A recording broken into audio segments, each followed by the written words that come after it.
All right, welcome everyone. We're going to go ahead and get started, trying to see if a couple more people are trickling in. Thank you all for joining us online. I know some of you have, but if you could just put your name and affiliation in the chat box, we'd appreciate that.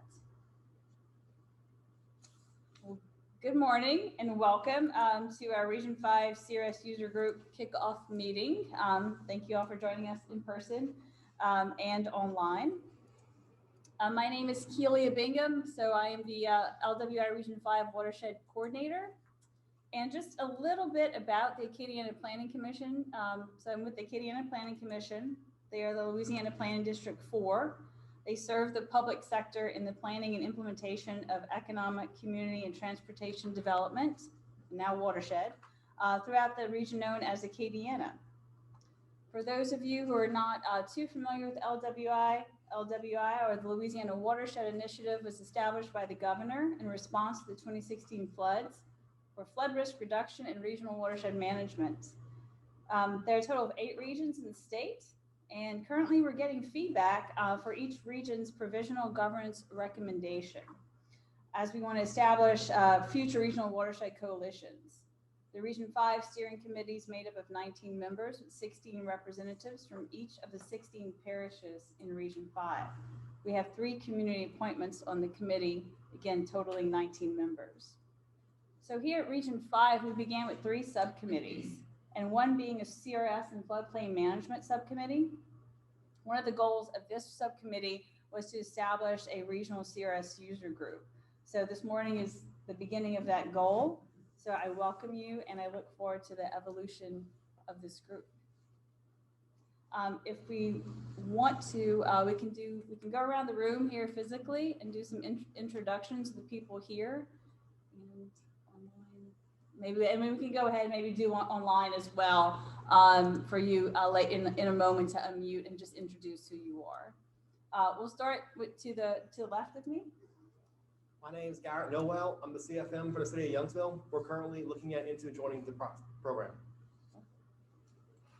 Stephanie Weeks. I think I know everybody. I'm the current floodplain administrator slash CRS coordinator for City of Lafayette and unincorporated Lafayette Parish. I am going to be not in that role next month. I'm going to be moving to join ISO.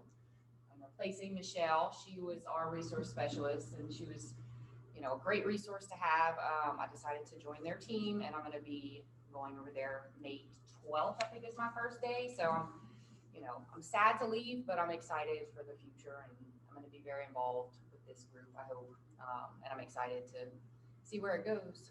So congratulations, Steph. Thanks. Next. Michelle Olivier. I'm with ISO. I am the CRS specialist for this area for now. Okay, perfect. Welcome. I'm Jimmy Landry, floodplain administrator for the city of Newberry. Rachel Godon, I'm the community and economic development director for Acadiana Planning Commission. Never get that right. There's a tongue twister. I know. I'm Callie Vinton with Finstermaker, representing the city of Scott. And I'm John Crusoe with Finstermaker, and we help submit City of Scott CRS program this year for class 7. Welcome.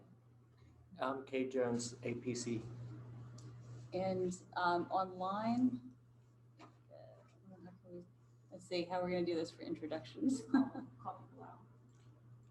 We have Katrina King with APC, Kara Bonsall, Allison Hartling, Andy Sellers, Ashley LeBlanc. Give them an opportunity Oh. if they can. Sure. So yeah, we're going to call your name, and maybe you can unmute and then say who you are.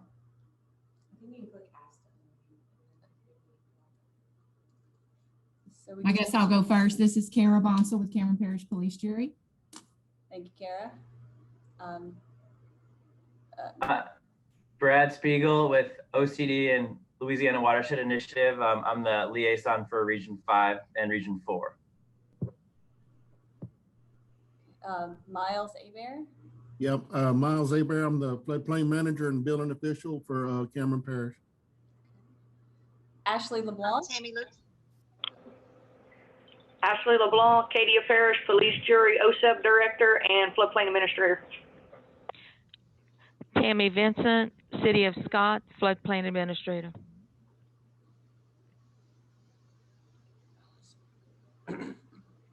Allison Hartling. Hey everybody, Allison Hartling from the University of New Orleans Center for Hazards Assessment, Response and Technology, UNO CHART for short. Gary O'Neill. Hey everybody, I'm Gary O'Neill. I'm a certified floodplain manager. I work for Finstermaker as a grants manager. I'm also on the board for the Louisiana Floodplain Management Association. Good morning. Morning. Miss Marla Nelson. Hi, good morning. I'm Marla Nelson. I'm a professor of planning at the University of New Orleans, also affiliated with CHART, and I'm teaching a course this semester that's dealing with CRS activities in Region 5. So I'm here with a few of my students today to tell you about that. Hi, I'm Wesley. I'm one of Marla's students. I'm in the Urban and Regional Planning program. Good morning. Ryan Paul, Masters of Urban and Regional Program, graduate student. I'm in that class also. Good morning. Good morning. I'm Peter Doe. I'm in that class too, MERP program.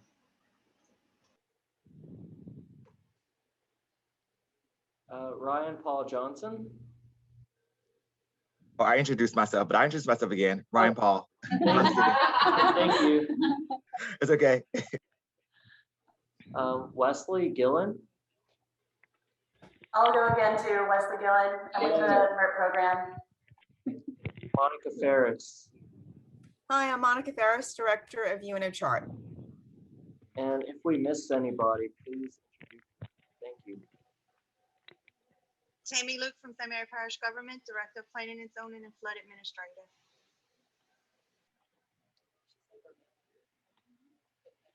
I'm Tammy, sorry. you're with Vermilion? What parish did you say you were with, Tammy?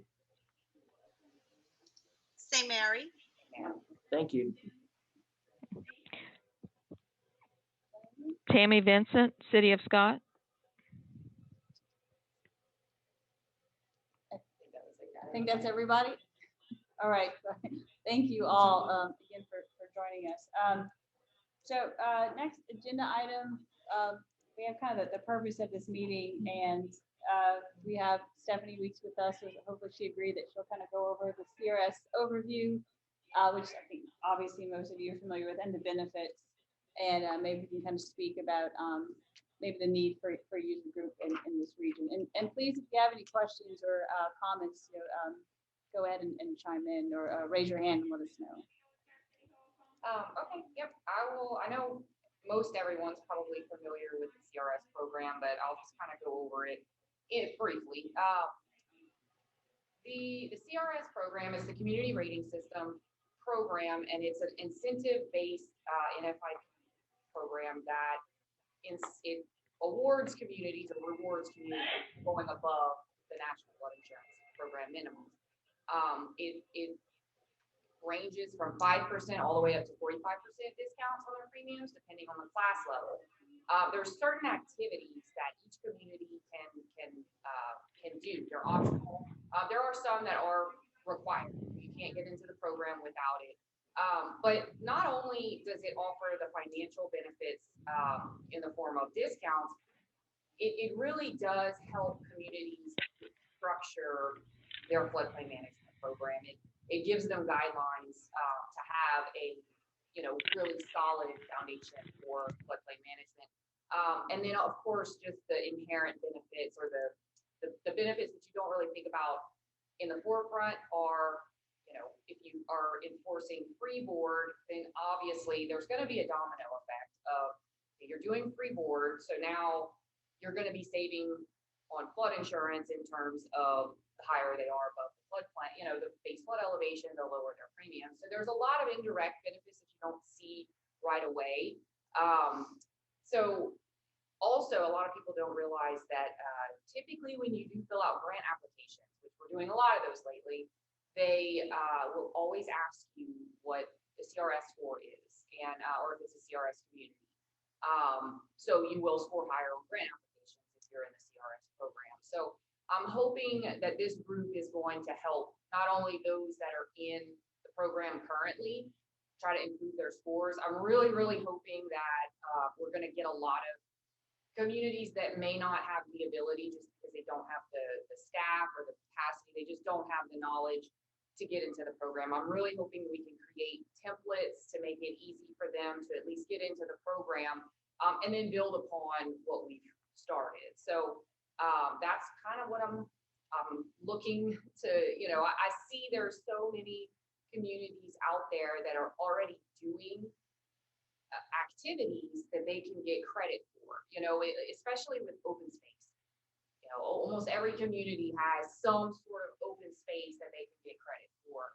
It's just a matter of putting things down, documenting, keeping records of it. And I think that, I met with Garrett and his city engineer a couple of weeks ago, and I mean, they stand to come in probably a really, really great score, an 8, if not a 7, because of all the higher standards, development limitations, and then open space. They have a tremendous amount of open space. So it's just a matter of getting the information to the community so that they understand what is needed and what they're, going to be responsible for. So I think that was everything I wanted to go over. Obviously, the challenges. There are going to be a fair amount of challenges. There's an abundance of paperwork in the very beginning to try to get into the program. It can seem, very overwhelming because it is so much, but I think that that's probably the hardest part. And I think other communities would probably agree with me that the initial application and making sure that you're in full compliance and getting the CAB done, those initial steps are probably the hardest part. And then, just maintaining and keeping your records, and that kind of just comes along with the territory. But the initial application is really the most challenging. But I don't want, and I kept telling Garrett this, and I felt like a broken record, don't let it scare you. It may seem like a lot, but you have so many resources out there, so many people that are willing to answer questions and help.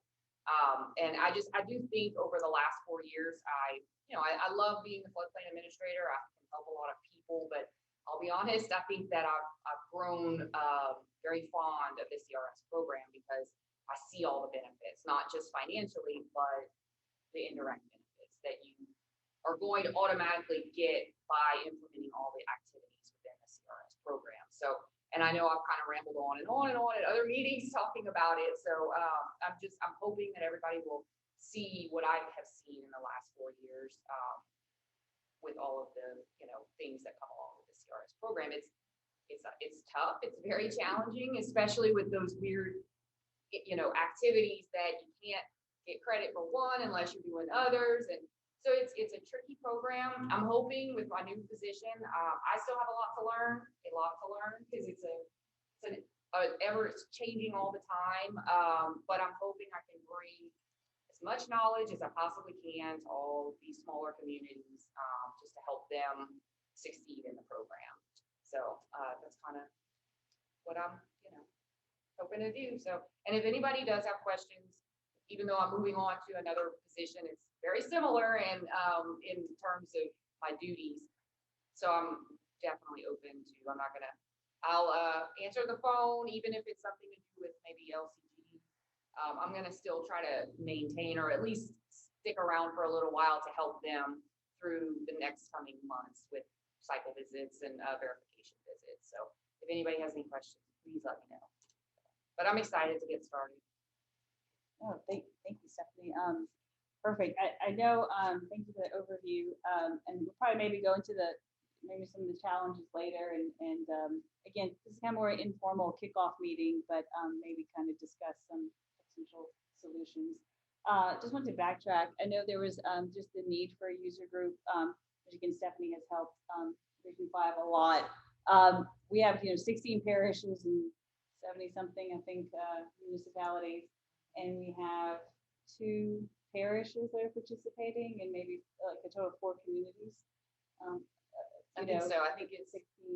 So we have Lafayette, Calcasieu. Well, City of Lafayette and unincorporated are technically 2 different communities. City of Scott, Karen Crow, Calcasieu. I think that's it. Maybe Crowley. I don't think I don't think anybody in Region 5, other than the ones I just named, were in the CRS program. I could be wrong though. So it's a lot of municipalities and parishes and little participation. So that was definitely for how this came about, needing this user group in this region. So there's other regional user groups, just nothing specifically for the Acadiana area. And that was one thing. Whenever I first got started, I did join a couple of the craft meetings, and I saw how great, what a benefit and all the things. I learned a lot from them. It just got to be too difficult to drive back and forth to Baton Rouge for the meetings. And then they started, so I stopped going, but I always said, we definitely could use this here. It would be, and I do think that we will have a lot of information. It's such a big program that I think that this is needed, just to give all the communities that don't know where to start or don't know, which direction to go. Iberia, I'm hoping this will help you guys. I really think you probably are one of the top parishes that would see the benefit the most. And one thing I do want to mention, I have a perfect example of the impact. I had a gentleman call me because I do get those calls a lot. My insurance is increasing and I don't know why. My insurance agent, he can't give me any information. And I said, well, it's hard to tell, without a deck page. I just need to see kind of how you're being rated. And he's just going over the phone with me and he's going through and he said, base rate, FIA surcharge, discharge, CRS discount, $220. And it was like, wow, like that one person, is saving $220 off of this premium from this one program. And it kind of made you see how great it can be. So I know I go off on a tangent about that kind of stuff, but that was just a huge eye-opener for me to realize that $220 is a lot of money to people nowadays. So yeah. No. I'm going to interject. So when we established the Region 5 committee, one of the subcommittees that you mentioned a little bit earlier was CRS and floodplain management. And Stephanie provided a lot of information to the people in the room. It was elected officials and parish administrators and just different folks with varying expertise that really didn't have a full understanding of just CFM knowledge base. So a lot of the information was kind of going over their heads. And so, but I think towards the end of it, before we dissolved that committee, there was a general understanding that this is needed throughout the region. And the elected officials were very interested in ensuring that the programs were, because what ends up happening, and I think what we also want to hear is like, what are the challenges for your areas in order to just enter into the program? And what we've heard from at least those that are not CFM is that there's a lack of understanding about the benefits of the program and the importance of the program and how to integrate that within some of the policies and ordinances that need to take place at the local level. And so wherever, and I'll just say this, as we move forward with an LWI Region 5 committee to a more long-term coalition, we as Acadian Planning Commission and potentially the proposed agency that will help to facilitate the coordination moving forward can help bridge the gap in some of those conversations. So if you're facing politically some challenges with communicating the information at the police jury level and or the elected official level, being able to coalesce and share those common problems and or challenges and being able to communicate the importance of the message regionally.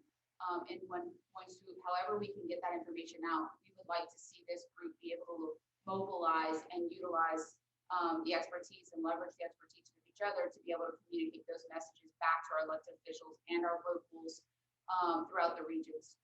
Again, just to share the importance of it, and then how do we create solutions to where we can move forward as a region. So I just want to throw that out there. That's really the impetus of why we started this particular user group, and being able just to help move our community forward in better resiliency and living with our waterways and better in the future. So just want to throw that out there. Very well said. Strength in numbers. Yeah. Okay, so yeah, so we have an agenda item, some resources, and thank you, Stephanie. Can I, I'm sorry, Yeah. I just want to, and you do not have to say anything at all, but I just wanted to see if you want to offer anything at all. I know you're not on the agenda, I didn't ask you to, but if you want to. This is what I'll say. First off, floodplain administrators should be the highest paid person in your jurisdiction. Every single day, you make decisions that affect people in poverty. And sometimes it's like that. You just don't realize it. Because you do it all the time. It's part of your job. So first off, thank you. Thank you to the CRS coordinators, to the floodplain administrators, because you're undervalued, you're underpaid, you're overworked. And we know that. The CRS program is going to add to your workload. If you don't understand the program well enough. But when you start to understand the program, you see ways to integrate it into the things you do every day, so that record keeping doesn't become record keeping overload. It just adds a little bit instead of a lot. It takes experience like Stephanie's to kind of get into that group. So don't be overwhelmed or disappointed with yourself or your organization when you first get into the program. It takes a little time to kind of meld all of those things together, but it's worth it. The higher standards, open space is great because that's where the most points are, and that's where probably the most benefit actually is. But for some of these communities that are older communities and they're completely built out, there's really no open space credit. But at the end, kind of, that was an issue there. Higher standards is going to be more your ticket. And regulating to the 500 year is the easiest way to do that. There's very little extra involved in that. So it's something that we're noticing communities are starting to do. It doesn't require a whole lot of effort to just extend those regulations out. Some places call it a buffer, some call it regulating to 500, whatever it is. But just something to think about as you move into the program. Getting past the application curve is great, and then it's going to all come together. You may not pick up on something right away, but then after a little while, you'll say, "No, I know what she was talking about. I thought she was crazy, but now I understand it." So it just takes a little time. You will have great resources to help you. You'll have Stephanie, and then you'll have Jen Rochelle, who used to be the state. So, and then you'll have me. I'll still be around too. They are going to be a fabulous resource, and I know they'll be available whenever. So thank you. Thanks, Michelle. You could just on that. Thank you. Appreciate it. So they were asking who was speaking, so Monica comes in. Yeah. Thank you, and well said. We have a, speaking of Monica Ferris, she introduced herself earlier with University of New Orleans charts. She's going to speak next on, I guess, what chart is and the resources they have for the CRS. Hello, Monica. Hi, everybody. If it's okay, I'll share my screen. I have a few slides to share. Okay, that would be great. Okay. It says host disabled participant screen sharing. So I need permission, I think. One moment.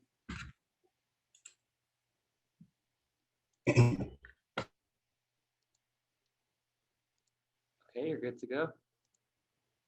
Great. Okay. Continue.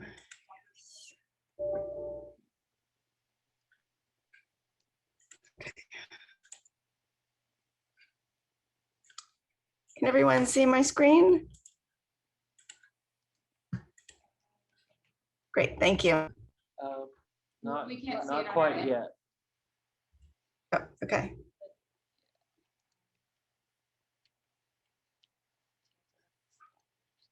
We can see it online. There we go. We're good? Yes, we're good. We can. Okay, so I guess it was delayed. That's weird. Okay, good morning. Thank you for the opportunity to speak to you all this morning about the CRS User Group activity that UNO Chart has been conducting since 2012. And I'm going to give kind of an overview of other user group activity that's going on in Louisiana as well. And I want to mention, I do have my two colleagues online and are also working on this project with me, Allison Hartling and Marla Nelson, who introduced themselves earlier. So UNO Chart is an applied social science hazards research center. It's housed in the Department of Planning and Urban Studies at the University of New Orleans. We've been around since 2001, working mostly with Louisiana communities towards building and supporting efforts towards disaster resilience with a focus on mitigation. Since 2012, we've supported CRS User Group activity. And most recently, we received some funding from Louisiana OCD, and Brad's one of our contacts with this project. And this funding is allowing us to extend our current CRS support across the state. So what is a CRS user group? Here's a picture from, some of you may recognize some of the people in the photo. This is a picture from the Craft CRS Users Group, which is around the Baton Rouge area. So CRS user groups are informal groups made up of people who are interested in the CRS. They may be the CRS coordinators, floodplain managers, permit officials, building officials, engineers. Some groups even have local contractors that they work with, local partners actually attend their CRS meetings. They are locally administered. Each group sets its own priorities, its own agenda. They meet periodically to share ideas, potentially implement or develop and implement joint projects, and provide feedback to the CRS. Sometimes whether they like it or not. And thanks to Michelle's on the line, she's been a great help to our groups. And so is Pam Lightfoot, who's the CRS coordinator for our state.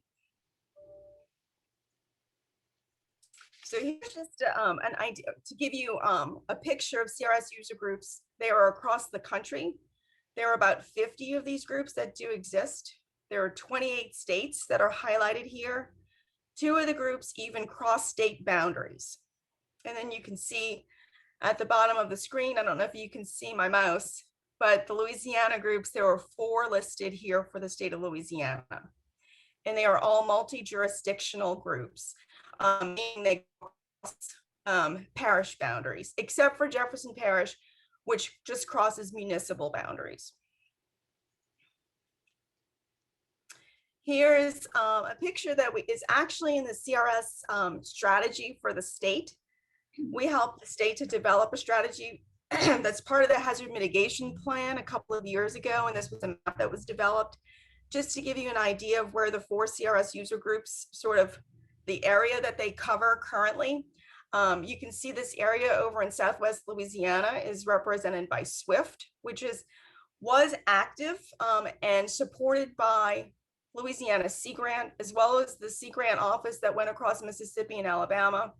They are currently inactive. The yellow represents the Craft Group, excuse me, which is around the Baton Rouge area, and Stephanie mentioned attending some of those meetings. The bright green is the Float Group, which actually before the pandemic would meet at UNO, but you can see it kind of goes around, oops, sorry, the Lake Pontchartrain Basin area, goes up to the North Shore. That's probably the biggest group that exists in Louisiana. And of course, this group here in this, well, it's Jefferson Parish. And so you can see it's the multiple municipalities within Jefferson Parish led by the parish. And that group is actually facilitated by Maggie Olivier and Seamus Riley. So just to give you a quick idea of who belongs to these 4 groups, Craft is one of the groups that UNO facilitates monthly meetings for. They meet every 2nd Wednesday of the month. Here are the municipalities that belong. The numbers in the parentheses represent their current CRS rating, if you will. Again, Pam Lightfoot, Michelle Olivier has attended several of our meetings. Jeffrey Gearing on occasion will attend from GOSEP. This group is made up of the CRS coordinators for these communities. The float group, like as I mentioned, is probably the largest in terms of the number of municipalities represented. These meetings actually, like I said, would occur on campus at UNO before the pandemic. We've been meeting virtually.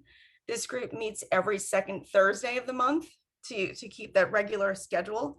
Again, it's CRS coordinators. We even have a couple of communities that do not yet belong to the CRS, but are interested in participating, and so have been interested in joining the CRS. So they've been participating in float meetings for quite a while now. And float is another group, as I mentioned. Those are the two groups that UNO Chart has helped to facilitate. Jump, as I mentioned, is an internal to Jefferson Parish. Jefferson Parish currently has the highest rating within the CRS out of 5. And then we have the SWIFT group, which I mentioned is currently inactive, but came together around a particular activity. They had received funding from Louisiana Sea Grant to do a program for public information, which is a CRS activity. And basically what they did was develop a formal outreach plan and came up with some outreach projects that could be implemented by the communities. And here are just some highlights from the user groups that I just mentioned. Actually CRAFT, Float, and JUMP have implemented multi-jurisdictional program for public information, PPIs. As I mentioned, SWIFT had done one several years ago. I don't know if it's still active. I know that CRAFT, Float, and JUMP have also developed a flood insurance promotion plan. They've assessed their flood insurance coverage across their communities and have developed a plan to increase flood insurance coverage, and have also developed some projects together, so outreach around promoting flood insurance in their communities. A couple of the CRS user groups have developed templates for flood response preparations, meaning sort of having a plan when there is a flood, what type of outreach would occur, right before, during, and right after the flood occurs. The JUMP group actually used their monthly meetings to work on their hazard mitigation plan, especially since it was a parish-wide CRS group. It made that easier to do. As I mentioned, the CRS user groups have developed and implemented outreach projects together, created templates. Actually, the CRAFT group has a nice flyer that we actually had one of our stakeholders pay for printing of it. And it is distributed through all the different CRAFT communities. And then of course we invite guest speakers on occasion. We've had trainings during our meetings, and we've just listened to webinars together because it's just a good time that everyone has set this time aside once a month to really dedicate to CRS and discussing the CRS program and how to implement it.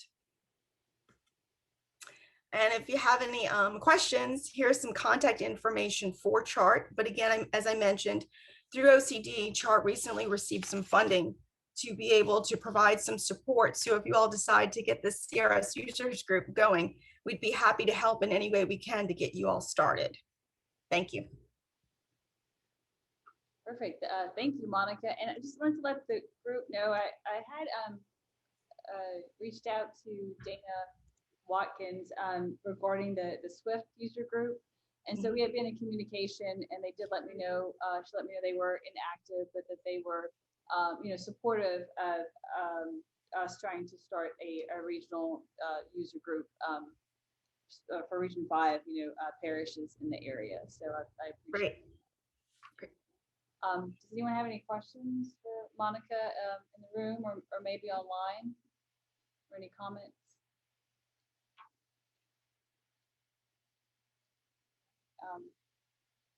Perfect. Okay, thank you again. Our next presenter we have introduced herself earlier, Dr. Marla Nelson, and I believe she has 3 students with her. Marla, are you ready to present? Yeah, I am. Thank you. And I'm going to share my screen. I have a couple of slides, not as beautiful with pictures like Monica's, but just a couple of things on them. So if I could have permission. Okay, you should be good to go, Marla.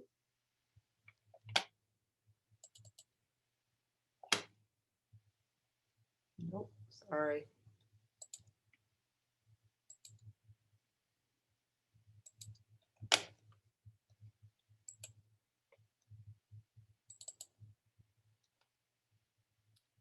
All right, can you see that? Yeah, we got it. Perfect. All right, great. As I mentioned in the introductions, I'm a professor in the Department of Planning and Urban Studies at UNO, but I'm also a faculty affiliate at CHART and work very closely with Monica and Allison and have been working on the initiative to expand CRS support in our work with OCD. In my role as a planning professor, I teach a practicum course, which is a culminating course for graduate students in urban and regional planning. And this year I decided to work with our CRS activity with OCD. So as part of our project, we're completing a floodplain species assessment for Region 5. So I just want to give a shout out to 3 of my fantastic students who came today, Wesley Gillen, Ryan Paul Johnson, and Peter Doe, who introduced themselves at the outset. But essentially, the floodplain species assessment is a newly credited activity under the CRS. And the purpose of it is to encourage and recognize the work that communities are doing to protect species and their habitat that are protected under the Endangered Species Act. And there are 2 parts of this activity that CRS is looking for that are new. One is a creation of this pretty straightforward species assessment. And then the second one is for communities to create a floodplain species plan. So what my students and I are working on for the semester is to come up with a assessment for Region 5. And in doing so, I mean, there are real 3 reasons for doing it. 1, for it to be a learning activity for the students to understand about CRS and about mitigation. But then to create this assessment for the region so that all CRS participating communities would be able to use this assessment and earn additional points. And for completing a species assessment, you get 10 additional points on your CRS. And this is a necessary step if any communities want to then go on and complete a plan. So this is part of CHART's efforts to, expand our CRS support by helping Region 5 with this. But we're also hopeful that it'll become a sort of template of sorts for regions across the state who might be able to say, instead of doing community-wide plans, we're going to come up with a region-wide plan and all the communities within it can use it. But for you all, those communities who participate in CRS, we hope that this will directly benefit you and help you increase your points. And for CRS, for communities in Region 5 who are not yet in CRS, once they decide to do it, that they can include this and gain those additional points. So I wanted to just introduce myself to you, let you know a bit about it. Certainly at the end of the semester, when the students are done, we'd be more than happy to come back and make a brief presentation about the assessment that they complete. And of course, we'll share it with you. And we'll be wrapping it up within a month. But I also wanted to use this as an opportunity to reach out and let you know what would be really helpful to get from CRS communities in Region 5. And I emailed a number of you, but any community that's currently participating, it would be really helpful if we can get an open space map and shape files if they're available. We realize that this isn't something, all communities have access to. But then the second part that would be really helpful is some information on CRS accredited conservation and recovery actions that you're already doing, right? These may be part of CRS or they may be, part of other activities that you're involved in. and we need to include this in our assessment. So, you know, I sent out an email to folks who are involved with CRS with this table that we need to include within it. And I also include an example of a completed table from Jefferson Parish. But if you're in the CRS, this would be really, really helpful for us to really complete the assessment. If you have any questions about it, I'm happy to walk you through it. But in about 3 or 4 weeks, we'll have that draft assessment and we will get it out to all of you and you'll be able to use it.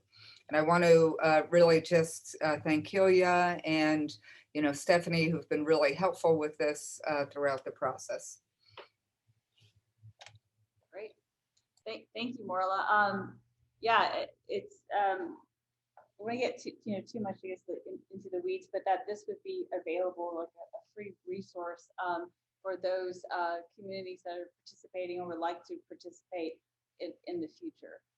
So that's why I appreciate Monica and Marla's speaking today. Just so going back to like your strength in numbers, you know, we're not alone in this. There are resources out there, and thank you for also Monica highlighting the other, you know, user groups. Can you also learn from them and see how their strategies are, and again, just kind of learning from each other. So I appreciate that. Any questions anyone has, or anyone online, or comments?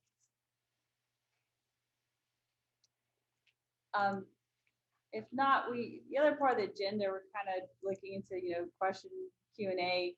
I don't know if we wanted to hear from any or any of the participating CRS communities, anything you'd like to share, maybe tips on or words of encouragement on how to, you know, encourage our neighboring parishes, municipalities for CRS participation, or possibly some of the you know, solutions you might have had to any of the obstacles for joining the CRS group.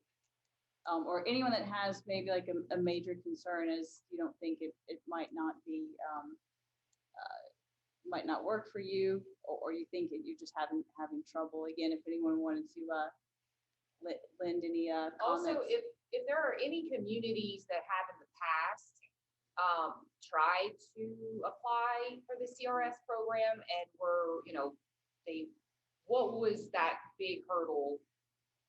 That's what I would like to know, is what the biggest, you know, I've heard from some communities that they had issues, you know, with a CAB or ordinance or free board. I want to figure out what that big hurdle is that each community is having trouble with, because I've heard different things in different parishes. So to get an idea of what everyone kind of sees as the biggest obstacle would be a good thing to hear from. Does anybody online have? I know I saw Kara, and I know we talked about it. I just can't remember what it was for you guys, but if anybody has any kind of insight into that, that would be great. Yeah, Stephanie, this is Kara. We did initiate to try to get in the CRS, and we were part of the SWIFT user group. We were really interested in getting it kicked off, but what stopped us was our initial CAV visit, which it was ongoing for about 5 years. And so that pretty much was the hurdle that we couldn't cross. So we just kind of lost interest from that. My other question is, do you have to have higher standards in our NFIP ordinance, or can you, will they accept just the minimum standards? I think it depends on, and you can correct me if I'm wrong, but it depends. Like right now, freeboard is a prerequisite. It just changed. So you have to have 1 foot freeboard to be a class 9 community. Okay. Sorry. You have to have freeboard. So I guess there are certain things that they are prerequisites to enter the program. It used to not be like that. Were there any specific higher standards you were referring to? Yeah, and see, we don't have 1 foot freeboard. I would like to see that, you know, put in place. Our residents do voluntarily go 1 to 2 foot higher. So It's just our elevations are already so high along the coast, and it's, you know, it is costly. So this would put, you know, more cost on the construction of that. But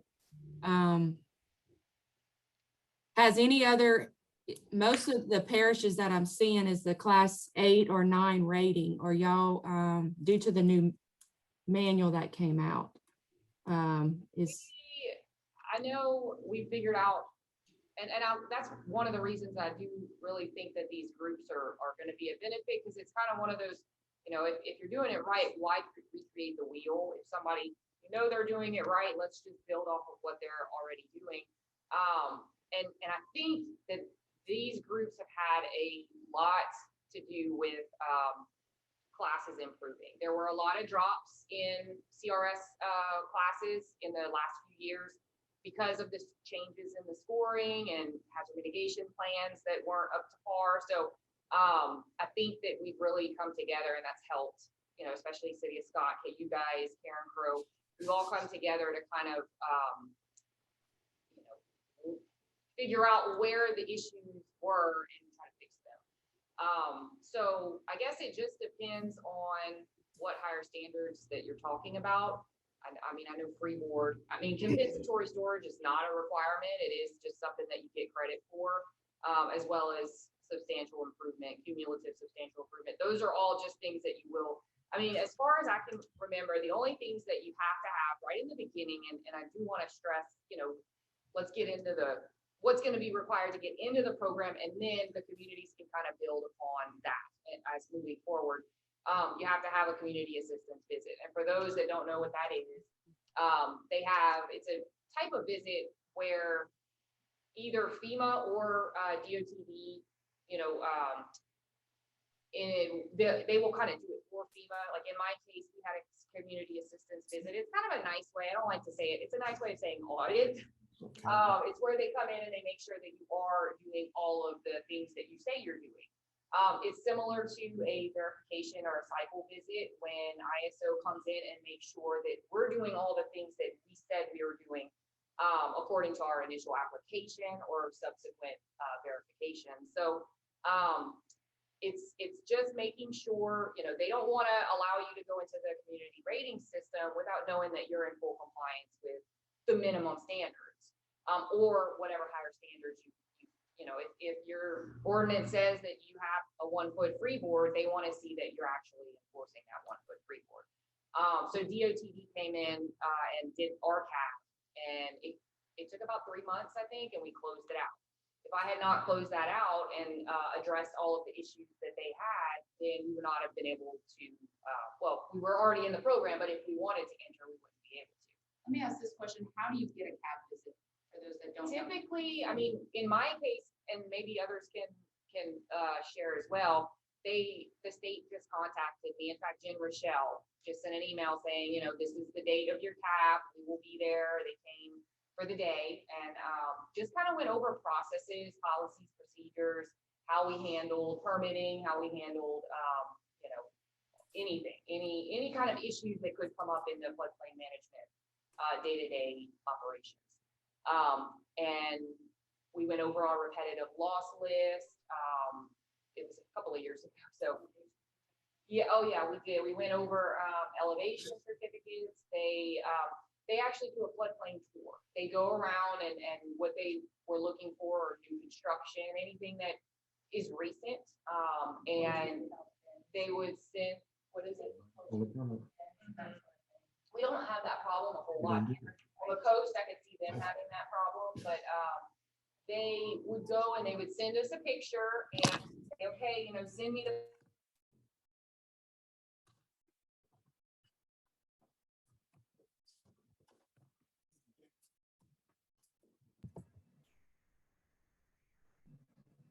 I think y'all got muted. Uh-oh. Thank you, Bradley. I wonder how long. Sorry. What did y'all hear last? No, just for five, like a couple seconds. That long. Okay.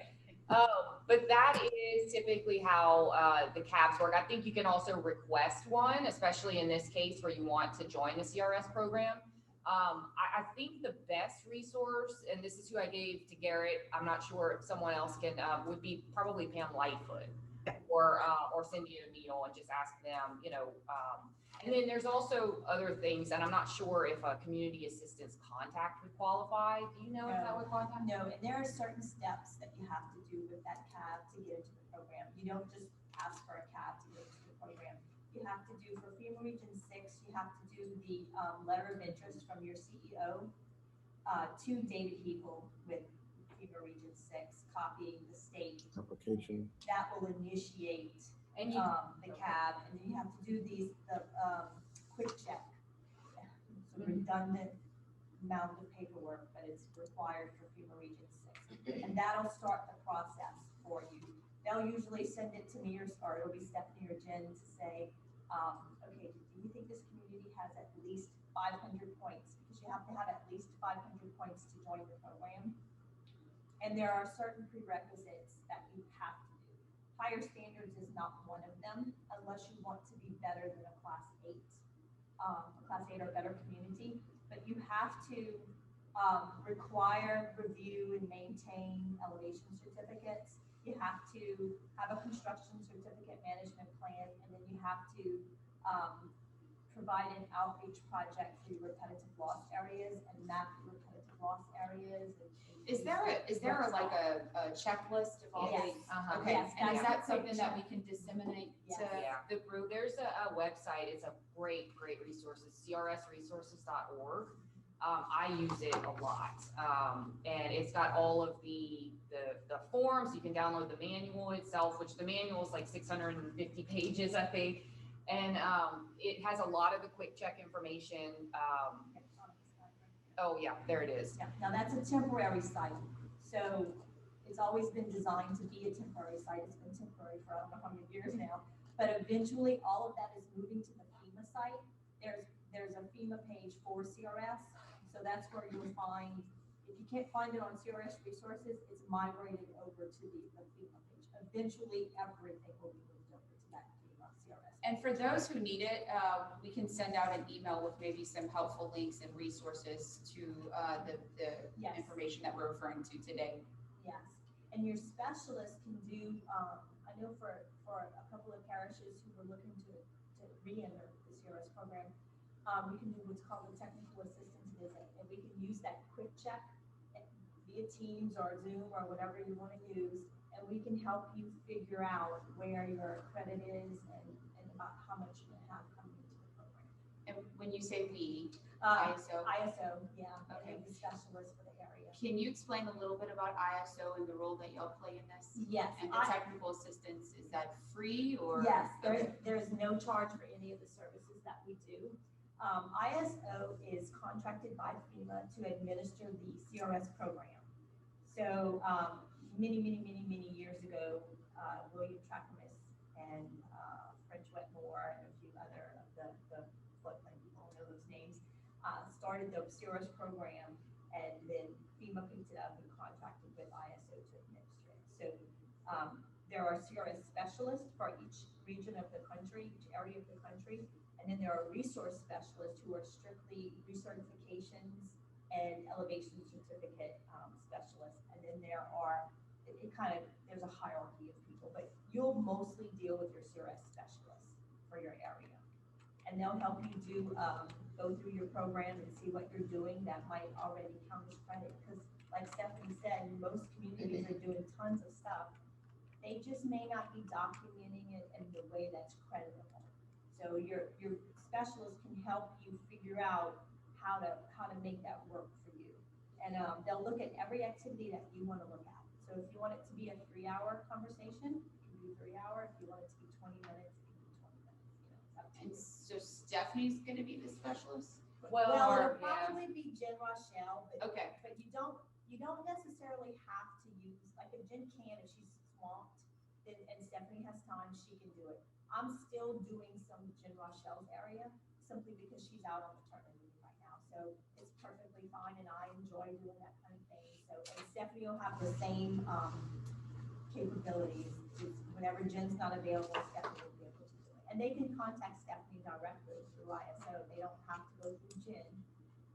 If it's something that Jen should be involved in, Stephanie will let them know. Okay, and maybe we can get the contact information and Yes. distribute that out as well. Yes. Mhm. Yeah, she was actually really great. Whenever we went through our visit last year, I was dead set. I really wanted to be a class 7 because that meant a 15% discount for all of our policyholders in the special flood hazard area. And I mean, we were there, we were close, and she really helped to like, hey, well, what about this? Are you guys, doing this? Are you guys? Yeah, she was really, really, really great, and thankfully we made it, and so did they made it to the city of Karen Crowe and Scott. So she is just like a huge. It used to be called an audit, and it sort of is, but I don't like that term. We are not looking for what you're doing wrong. Yeah. We are trying to give you credit for everything that you're doing right, and that's kind of how we look at it.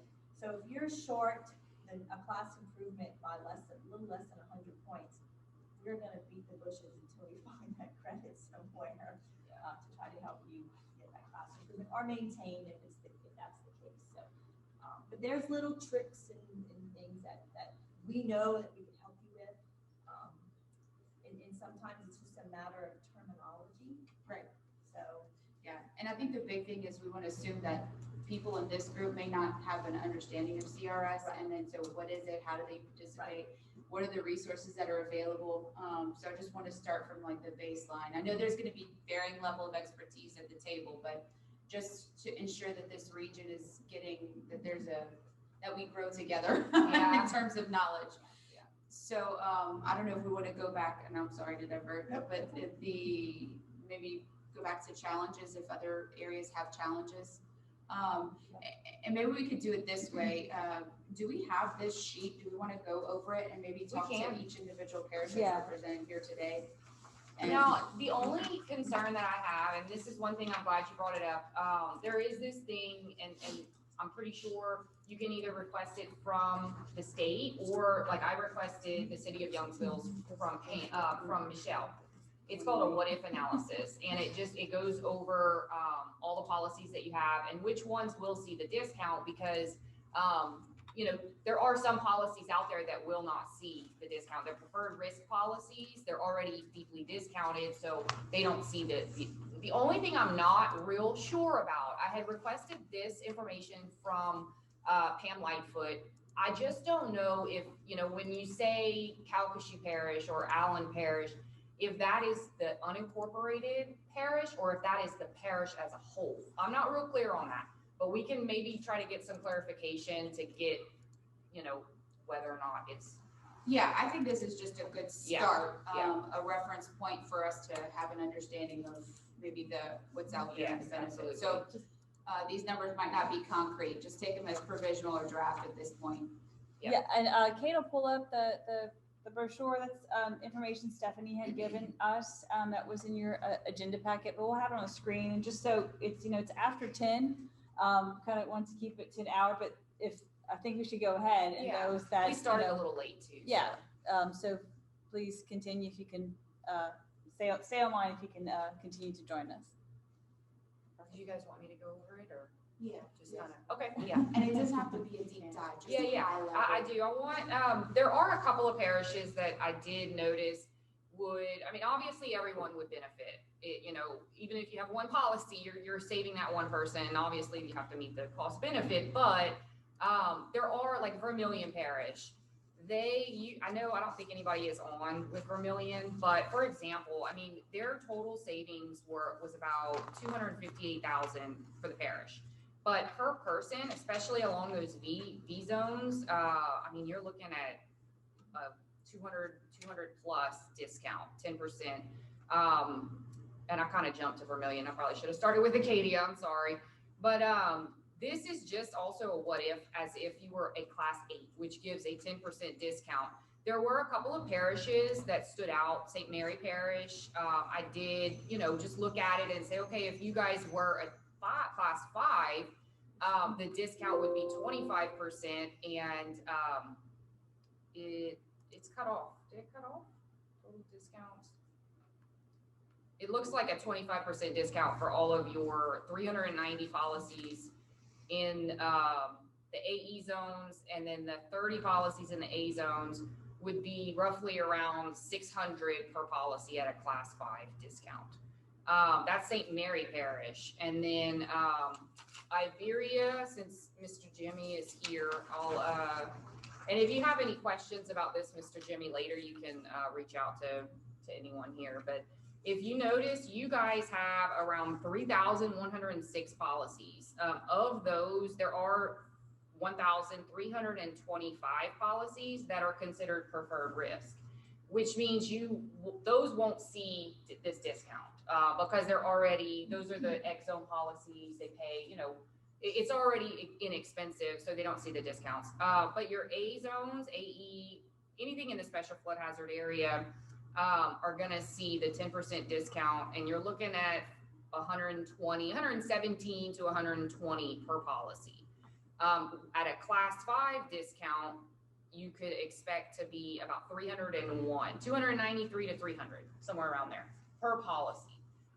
Now you do have about 30 policies in your VE zones, which that's the coast. Those are the zones along the velocity zones. And as a class 8 community, 10% would be about $390 discount off of your average premium. And it's just because those coastal zones have much higher premiums, so obviously you're going to see bigger discounts. So Iberia Parish, that was one, and of course Cameron Parish. I'm sure that's probably why you guys wanted to enter the program, because your discounts are pretty substantial. Total of 201,000 for the entire parish. But your V zones, that's where you're going to see the biggest benefit is along those V zones, because the premiums are, you know, they're pretty high. So does anybody online have any questions about their particular what if analysis? I know I just kind of hit some high points. So if anybody has a question about their specific jurisdiction, just speak up now, or give us a call. Let us know. And preferred risk policies are going away in October. Oh, they are? Completely? Can you say that on So does that mean that they're not going to, so that means more people are going to get the CRS discount? Probably, but we don't know, like, you know, the information's trickling out. So Okay. we really don't know, but yeah. preferred So risk policies are going away. in October, there's a new rating structure. The NFIP is going, it's called Risk Rating 2.0. And what it is, I mean, in the entire life of the NFIP, they've had the same rating structure where it depends on what type of flood zone you're in. It depends on how old the house is, if it's pre-firm, post-firm, how many, if you have a basement, it depends on how high you are above the base flood elevation, those sorts of things. Well, I think that people are starting to recognize that there are a lot of unmapped risks. You know, there's a lot of areas that are in flood zone X, they're paying the inexpensive, cheap rate, but they're at high risk of flooding. So what they're doing, and this is what I just in like my own research, it sounds to me like what they're doing is it's going to be very similar to the way they do homeowners insurance. It's a little bit more structure specific rather than flood zone specific. So, you know, it's going to depend on your distance to a nearest flooding source. It's going to depend on how high you are above, if you're built on piers or slab on grade. So that is going to be changing in October. They've been kind of quiet about everything, and they just rolled out like the actual rating criteria just recently. But I think what she just said is that in October, the preferred risk policies, which those are those $425, the one that most people in flood zone X get, just because it's not mandated, is going away. So if the preferred risk is going away, it's possible that every policy would see a CRS discount. But I don't know. Well, that remains to be seen, right? Right. And in October, any of the changes will be only for new policies. The following April will be when existing policies will see any changes. Like my policy renews in October. So I have an existing policy. I won't see the change until the following year after April. So if you have a current policy, you won't see changes until after April of next And they did put out some state profile worksheets. It looks like in Louisiana, and this is from memory, if I recall, it looked like about 10% were going to see discounts immediately. Like their premiums were going to go down. I believe 70% in the entire state are going to see like a $0 to $10 a month increase. So $120 a year, 70%. And then the remaining, I think it's around 10% that are going to see a pretty substantial increase. I think it's around 10 to 20 per year, and then a very small percentage will see $20+ and up per month increase. So a 70% are going to see a small increase, but there are going to be a lot of people that are going to be going down. It's also going to be dependent upon replacement value and the value of your home, because you could have a person that's got a $500,000 home. They're paying the same essentially as someone that has a $60,000 home. So it's going to be a little bit more leveled out in that regard. And what I gather from it is it just sounds like it's with homeowners insurance, it's your distance to a fire hydrant depends on your premium, and that's kind of what I read into it. But I could be wrong. We'll see what happens. If anyone's interested, there's a coalition for sustainable flood insurance, and they do webinars open to the public. And last week they had David Morstead with FEMA on, and the actuary and Andy, I can't remember Andy's last name, but they actually used Louisiana in this webinar. They had it all, happy, frilly, but looking at the numbers, it's pretty much what Stephanie said. It looks like majority of people will see some slight increases. It doesn't, I was a little nervous in the beginning because it sounded to me like they were going to see, because in Florida, they were advertising quadrupled premium. So I was a little nervous, but after seeing the overview, the state profile sheet, it does, it's not quite as scary as they made it out to be in the beginning. We just don't have enough information yet. Once we get more information, we'll know. Yeah. Stephanie, this is Gary. I just wanted to point something out, and I don't mean to hijack the conversation, but in regards to the sheets that y'all are seeing, one of the issues that LFMA has continued to ask FEMA and Region about that we don't really get a lot of clarity on is a lot of those increases that you're talking about are only occurring within the first year, and that's only because statutorily you can't increase a flood insurance policy more than 18% per year. But one of the things Risk Rating 2.0 and all those flyers and sheets don't talk about is how many years in a row are those policies going to increase, and how much of those 18% annual elevations going to continue to increase the price and cost of flood insurance. When will they reach when will the glide path, quote unquote, be over, and what will that policy look like? We haven't gotten a lot of feedback from FEMA. Also, there's a ton of unanswered questions regarding levied structures or structures that are quote unquote protected behind a levee. There's a whole lot out there left. I wouldn't be lulled to sleep by the flyers that they're sending out, because I think that's what it's designed to do. But LFMA, that is not me speaking on behalf of LFMA. That is just me having reviewed the information that they've put out so far. It doesn't seem to tell the whole story. And I think it's potentially something that's going to be impacting Louisiana negatively if you're a flood insurance policy holder. So it just puts more emphasis on a meeting like this and on a group like this to try to get everybody to participate in CRS to ensure they maximize their discounts for their policyholders in their parishes. So anyway, I'm getting off the soapbox. Sorry about that. Aaron, not to interrupt, but sorry. They're booking the room at 10:30, so we're gonna have to wrap this up.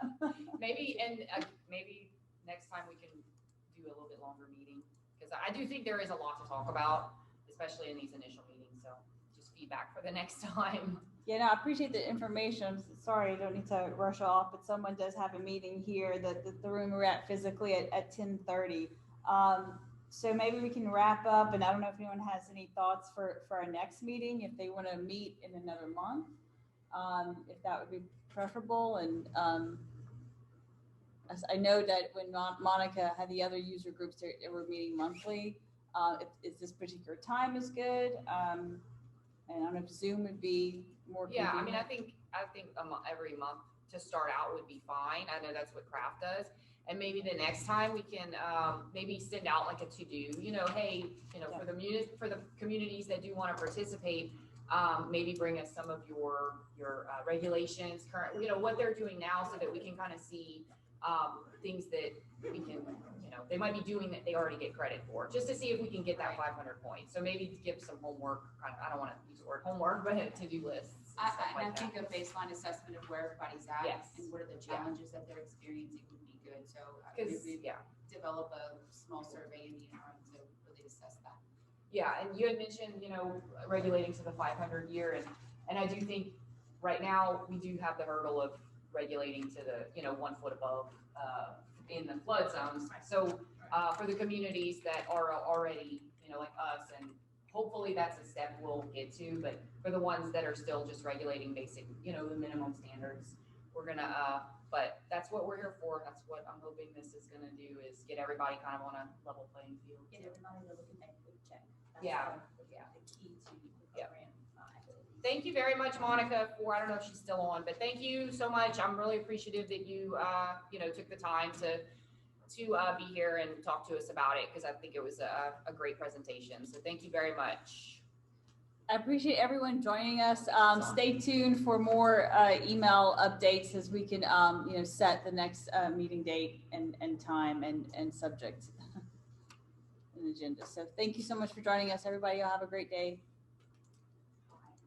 Yeah, we're leaving. Okay. We're coming home. Sorry.